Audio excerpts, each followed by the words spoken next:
Wankhede stadium మరోసారి పరుగుల సునామీకి వేదికైంది. Mumbai Indians, Kolkata Knight Riders మధ్య జరిగిన మ్యాచ్లో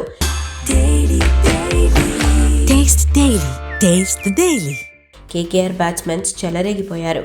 టాస్ గెలిచిన ముంబై కెప్టెన్ హార్దిక్ పాండ్యా ఫీల్డింగ్ ఎంచుకోగా కేకేఆర్ 20 ఓవర్లలో 4 వికెట్లు కోల్పోయి 220 పరుగుల భారీ స్కోర్ను సాధించింది.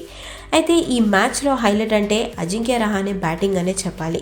రహానే 40 బంతుల్లోనే 67 పరుగులు బాదాడు.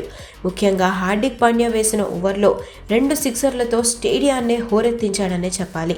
రహానేకు తోడుగా ఫిన్ ఆలెన్, రఘువంశీ ఆడడంతో కేకేఆర్ భారీ స్కోర్ను అందుకుంది. రింకు సింగ్ కూడా చివర్లో తనదైన శైలిలో ఫినిషింగ్ ఇచ్చాడు. ముంబై బౌలర్లలో star player Bumrah, Trent Boult వికెట్లు తీయలేక భారీగా పరుగులు సమర్పించుకున్నారు. లోకల్ బాయ్ శార్దూల్ ఠాకూర్ మాత్రం అదరగొట్టాడు.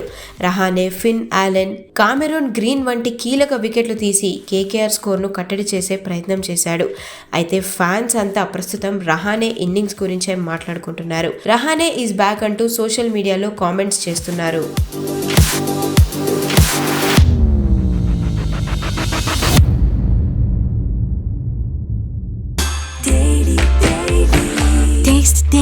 Taste the Daily.